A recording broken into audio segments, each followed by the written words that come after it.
জানাচ্ছি এই আওয়ামী লীগের দোষরদেরকে আমি পুলিশ প্রশাসনকে বলবো অনতি বিলম্বে এদেরকে গ্রেপ্তার করতে হবে।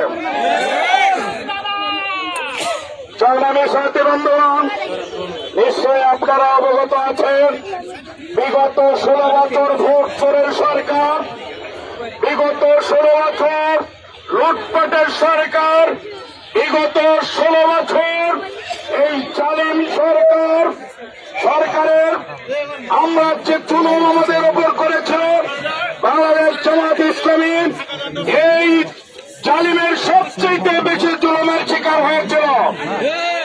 সংগ্রামী সাথী বন্ধুগণ, এই ফ্যাসিস্টরা আমাদেরকে 16 বছর যেভাবে আমাদেরকে ঘরে ঘুমাতে দেয়নি, আমাদেরকে শান্তিতে থাকতে দেন, আবার এই ফ্যাসিস্টদের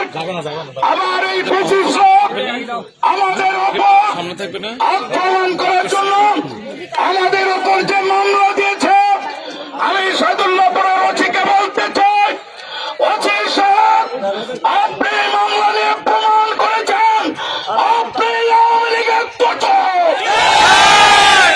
আপনি যদি এই মামলা প্রত্যাহার না করেন বলে সাদুল্লাহপুরের মাটিতে আপনাকে আমরা দেখতে চাই না।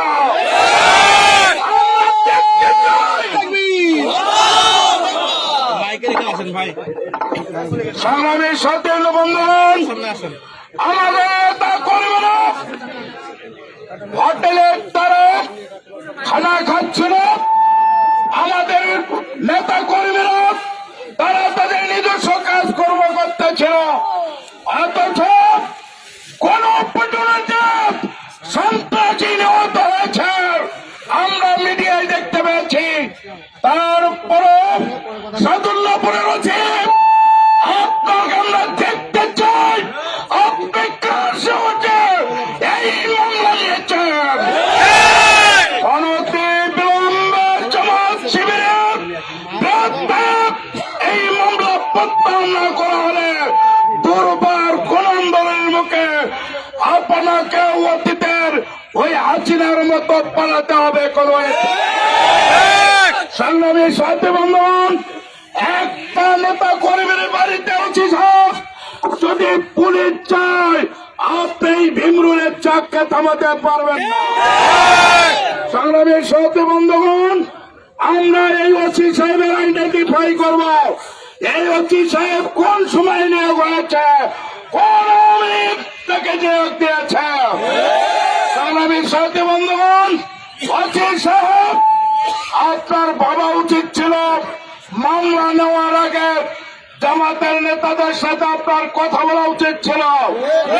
সংগ্রামী সাথী বন্ধুগণ, আমি আপনাকে গেছি আর কথা দীর্ঘায়িত না করে আমি বলতে চাই আজকের এই সমাবেশ থেকে আমরা বলছি অনতিবিলম্বে জামাত নেতাদেরকে মামলা থেকে অব্যাহতি দিতে হবে, নইলে সাদুল্লাহপুর সহ গাইবান্ধা ডিসি অফিস ঘেরাও হবে, কথা বলে বিশ্ব রোড অচল করে দেওয়া হবে, গোটা বাংলাদেশকে আমরা থামায় দেবো, কথা বলে ঠিক না।